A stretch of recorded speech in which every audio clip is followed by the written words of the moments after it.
네, 오늘 시장 끝장 전략 세워보겠습니다. 이 시간은 유한타증권 압구정본부의 이경준 부장과 함께하겠습니다. 어서 오세요. 네, 안녕하세요. 네, 오늘 상승률 상위 종목들을 보자면 신재생 에너지와 관련된 종목들이 차지를 하고 있습니다. 특히나 CS 베어링이 20% 후반대로 아주 좋은 양상인데 일단 EU에서 재생에너지 목표 상향을 입법화했다라는 소식이 상당히 훈풍이 되고 있습니다. 네네. 이러한 풍력, 태양광 시장이 유럽을 중심으로 커질 수밖에 없는 시장인데 네. 지금 접근을 해도 될까요?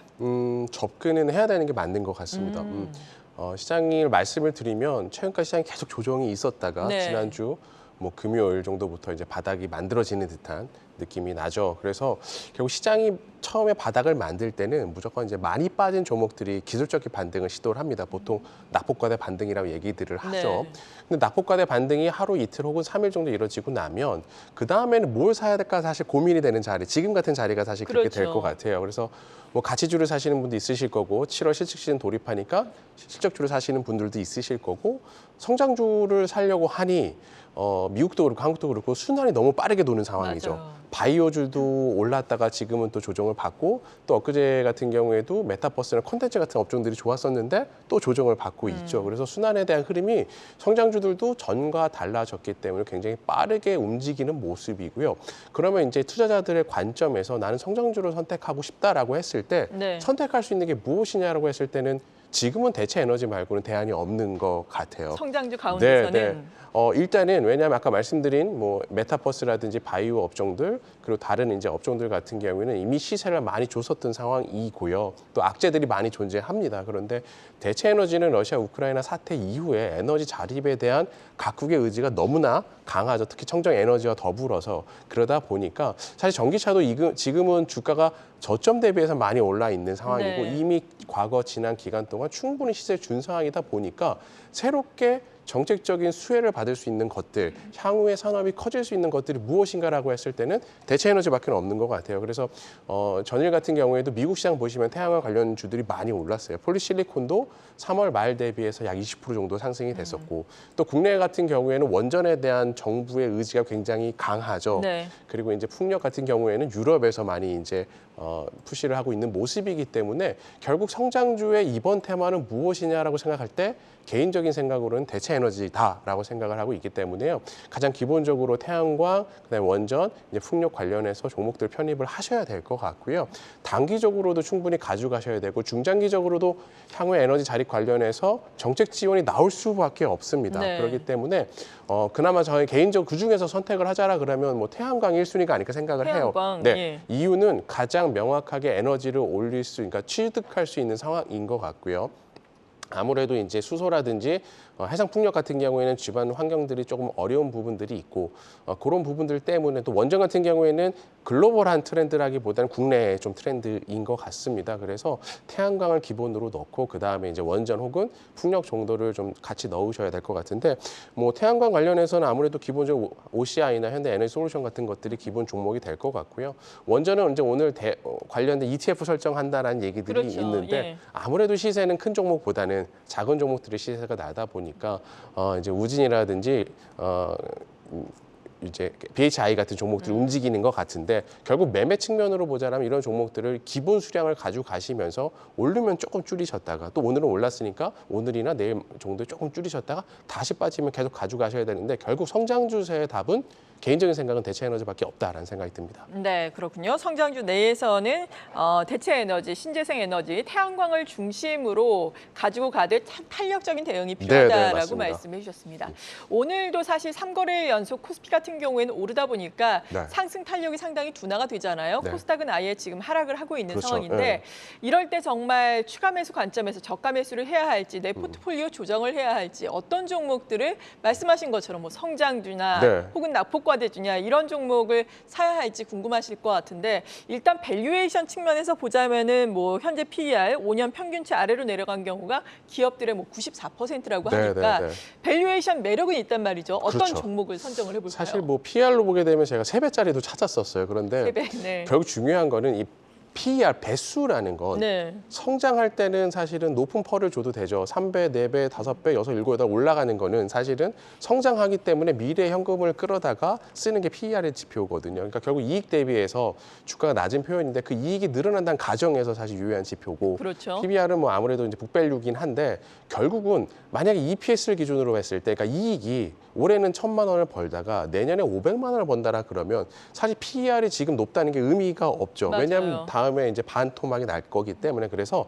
단순하게 무조건 낮은 PER을 한다라는 거는 주가가 지난주처럼 급락을 했을 때 너무나 많이 빠졌을 때 이제 절대적인 이익 기준에서 시가총액을 보게 되죠. 그랬을 때 2배다, 3배다, 4배다 하게 되면 매수세가 들어오는데 이걸 위로 살려고 한다라고 하면 내년에도 좋아진다는 가정이 있어야 됩니다. 그러네요. 그래서 아주 낙폭이 심할 때는 말씀하신 저퍼주를 많이 찾으시면 좋고요. 지금처럼 바닥이 일단 나온 느낌이 든다라고 하면 단순 저퍼주보다는 이익이 그래도 분기별로 증액이 되거나 업황이 좋아질 여지가 있는 섹터를 좀 관심을 가지시면 좋을 것 같아서 무조건 저 PER보다는 성장 산업을 좀 보시면 좋을 것 같은데 개인적으로 이제 저 PER로 보게 되면 IT 기업들이 아무래도 돈을 많이 벌다 보니까 네. 많은 것 같아요. 그런데 장비보다는 제가 소재나 소모품 단에서 봤을 때 분기별 우상향 기조가 좀 더 명확할 수 있는 거거든요. 왜냐하면 장비는 업황의 사이클이라는 게 좀 존재하기 때문에 그런 측면에서 보면 원익 QNC나 ISC 같은 이제 소재 소모품 업체들은 분기별로도 충분히 연간으로도 우상향할 수 있는 여지가 크다라고 생각이 되어져서 네. 보시면 좋을 것 같고요. 순수하게 저 PER 종목은 아닙니다만 어쨌든 중국 관련해서 소비 시장이 지금 많이 확대가 되고 중국 소비줄도 본토에서 많이 오르고 있어요. 그래서 FNF 같은 종목을 보시면 2분기 때 코로나 때문에 안 좋았잖아요. 그런데 그렇죠. 6월부터는 굉장히 강하게 다시 매출이라든지 그런 것들이 성장하고 있기 때문에 소비단에서 보게 되면 중국 내수 소비를 겨냥해서 FNF 같은 종목도 좋아 보이고요. 또 바이오 제약 바이오 쪽에서는 셀트리온 헬스케어가 1분기를 저점으로 해서 2분기부터 명확하게 좋아지는 모습들이 보이기 때문에 어제까지 상승하고 오늘 조금 눌리는 모습이 보여져서 이런 구간에서 조금 기입하시면 좋고 마지막으로 이제 기판 쪽도 사실은 PER로 봤을 때 가장 싼 종목들이 많은 것 같아요. 영업이익 기준에서는 4배, 5배 종목 되는 뭐 심텍 같은 종목들도 있는데 분기별로 얼마나 증가하냐를 봤을 때는 이제 대덕전자나 이스페타시스가 그런 부분에서 충족하기 때문에 좀 그렇게 시장 상황에 맞춰서 보시면 좋을 것 같습니다. 네, 그렇다면 뭐 반도체 빅2에 대해서는 삼성전자, SK 하이닉스에 대해서는 어떤 생각 가지고 계신지 궁금하거든요. 네. 일단 이번 주 목요일인가요? 마이크론 테크놀로지의 그렇죠. 또 실적 발표가 예정이 되어 있는데 네. 이 부분의 영향 그리고 삼성전자, SK 하이닉스는 사실 뭐 본업단의 실적도 실적이지만 우리 시장을 외국인이 좀 사줘야 그렇죠. 올라가잖아요. 네네. 이 부분은 어떨까요? 사실은 두 가지를 같이 보셔야 돼요. 네. 쉽지는 않은 것 같아요. 첫 번째는 환율을 보셔야 되고 두 번째는 외국인이 사냐 안 사냐인데 그렇죠. 환율과 외국인은 반대의 성향을 가지고 있어요. 그래서 네. 원화가 지금 1,300원에서 1,200원으로 떨어진다라고 하면 외인 입장에서는 이제 원화에서 이득을 챙길 수 있기 때문에 들어올 수가 있을 것 같고 최근에 삼성전자나 하이닉스 보면 외국인 매수가 유입이 되는 것 네. 같습니다. 근데 반대로 보면 환율에서 수혜는 원화가 약세로 갈 때 수출 기업이다 보니까 그렇죠. 이익이 생기게 되죠. 하나를 판다라고 했을 때 1,200원 받는 것과 1,300원 받는 건 당연히 1,300원이 이익이죠. 그래서 사실 그런 거를 합치고 결국은 업황이 제일 중요한데 마이크론 뭐 실적 발표를 30일 날 하겠지만 아직까지는 좀 조심스러운 것 같아요. 특히 공급단의 문제가 아니라 수요단 그러니까에서의 문제가 생기고 오늘 나이키 같은 경우도 재고가 많이 나왔는데 비단 이제 수요하는 제품들을 보게 되면 자동차를 제외하고서는 여타 IT 제품들이나 이런 것들이 코로나 때 이미 많이 신제품들이 나갔잖아요. 그러다 네. 보니까 신규 수요가 좀 감소하는 부분이 있어서 아직까지는 본격적인 디램의 상승이나 업황의 턴을 기대하기는 어렵습니다. 그렇다면 사실 좀 복잡해지겠죠, 셈법이. 왜냐하면 환율은 지금이 이익인데 외국인이 들어오려고 하면 환율은 떨어져야 되고. 그렇죠. 그래서 사실 필요하진 않은 상황이라 반도체 섹터는 개인적인 의견으로는 좀 분할해서 좀 천천히 업황을 확인하시고 마이크론 같은 이슈가 있을 때 그 이후에 어떤 성장에 대한 컨센서스나 실적 발표한 이후에 전망을 보시면서 조금 빠질 때 천천히 사시는 게 맞지 않을까 생각이 되어집니다. 네, 또 다른 대표적인 원화 약세의 수혜주가 수출주 가운데 또 자동차가 그렇죠. 되지 않겠습니까? 네네네. 자동차 같은 경우에는 또 현대차, 그렇죠. 기아, 네네. 미국에서 요즘에 영향력 혹은 평가가 좋아지고 있는 좋죠. 것 같아요. 네네. 거기에다 조선주 같은 경우에도 수주 지금 계속해서 일어나면서 실적도 좋아질 것 같은데 네네네. 이 두 섹터는 어떨까요? 두 섹터에 대해서 좀 중장기적으로 좋아 보이는 건 사실 조선 업황이 조금 더 좋아 보이고요. 이유는 2분기가 저점일 것 같아요. 네. 실적으로 소폭 적자가 나올 수 있는데 3분기부터 명확하게 숫자가 좋아지는 모습들이 보여질 것 같고 또 LNG 관련해서 조선가도 높은 상태에서 지속적인 수주를 받고 있기 때문에 중장기적으로 주식을 보더라도 차트상으로 보게 되면 저점이 점점 높아가는 형태로 조금 더 다른 모습을 보여지고 있는 것 같고요. 단기적으로 본다라고 그러면 이미 자동차가 이번 주 많이 올랐죠. 네. 현대차 기준에서 환율에 대한 효과 무시를 못할 것 같아요. 1분기에도 명확하게 보였었고 또 미국에서 제네시스 같은 고급 업종의 판매가 굉장히 좋은 상황이고요. 그러다 보니까 반도체가 부족하지만 고가 자동차 위주로 나가기 때문에 마진이 좋아지고 환율 때문에 또 영업 외단에서도 좋아지는 그림이 나오기 때문에 지금 시장에서 컨센서스가 2조대 초반인 것 같은데 아마 20% 이상 증가할 확률이 높다라는 시장 의견이 있는 것 같습니다. 그러다 보니까 자동차 관련해서 뭐 현대차라든지 화신이라든지 글로비스 이런 업종들 모두 다 생각보다 실적이 잘 나올 수 있다라고 하니까요. 눌림목이 있을 때 단기적인 구간에서는 자동차 쪽 접근, 중장기적으로 보셨을 때는 세계 다 반도체와 자동차와 조선을 봤을 때는 조선 쪽이 조금 더 편한 그림이 아닐까 생각을 하고 있습니다. 네, 일단은 양대 시장이 오늘 좀 엇갈리고 있지만 좀 쉬어가고 네. 있는데 지금 그래도 미국 증시도 그렇고 우리 증시도 그렇고 저점을 찍고 약간은 올라왔잖아요. 올랐죠. 우리 시장이야 네. 뭐 이틀 정도, 3일 정도 올랐으니까 너무 약간인데 네, 네. 데드캣 바운스 혹은 네. 뭐 베어마켓 랠리가 어느 정도 선까지 까지. 지속될 수 그렇죠. 있을까요?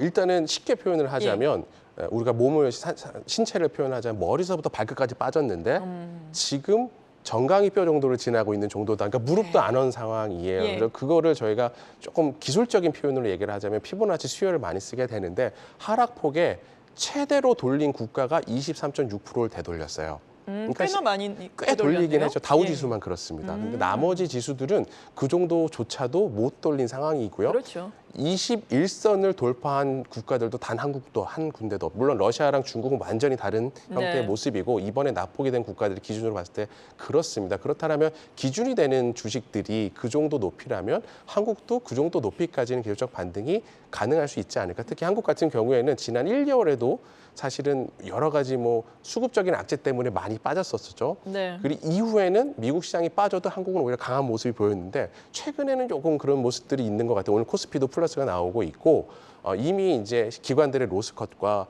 좀 안타깝지만 개인 투자자분들이 신용 관련된 부분들이 약 2.5조 줄었잖아요. 그게 사실은 매도를 원해서 친 건 아니실 것 같아요. 그렇죠. 그러다 보니까 급한 매도가 없어진 것 같아요. 그러다 보니까 아직은 조금 더 한국이 좋아질 수 있는 여지는 있지만 아까 말씀드린 기준이 되는 부분은 하락하는 21선이나 이번에 하락한 부분의 한 23% 정도를 되돌리는 구간이 아닐까 생각이 되어지고요. 그런 측면에서 보시게 되면 코스피는 약 2,480에서 90 정도, 코스닥은 이제 790에서 810 정도가 나올 것 같아요. 사실 여기서 아주 많이 남지는 않았지만 그래도 한 2, 3% 이상은 올라갈 수 있을 것 같고요. 그 이후에는 미국 시장이 어떻게 움직이냐, 기준이 되는 시장이 어떻게 움직이냐를 보고서 같이 평가해야 될 것 같고요. 그렇기 때문에 투자 전략은 아까 말씀드린 것처럼 낙폭과대 트레이딩을 원한다라고 하면 순환을 굉장히 빠르게 이루어지고 네. 있어요. 바이오 섹터가 먼저 시작이 됐고 메타버스 섹터가 움직였고 리오픈 섹터 같고 미국이 어제 태양광이 움직였는데 한국도 거의 유사합니다. 그래서 미국 시장 보시면서 순환할 섹터로 돌아서 트레이딩을 하시되 양봉이 세 번 이상 잘 안 나잖아요. 그러니까 네, 그렇죠. 양봉이 3번 이상 나시면 매도 치시고 다시 또 매수 시점을 잡는 트레이딩 전략이 한 번이고요. 두 번째는 이제 7월 되면 실적 시즌이죠. 그래서 실적주들에 대해서는 아까 뭐 자동차나 반도체 말씀드렸지만 그런 형태로 조금 전략을 잡으셔서 눌림 구간이 있을 때 조금씩 매수를 늘려나가시는 전략이 유효하지 않을까 생각이 되어집니다. 네, 지금까지 끝장 전략 유한타증권 압구정본부의 이경준 부장으로부터 도움 말씀 들어봤습니다. 감사합니다. 네, 감사합니다.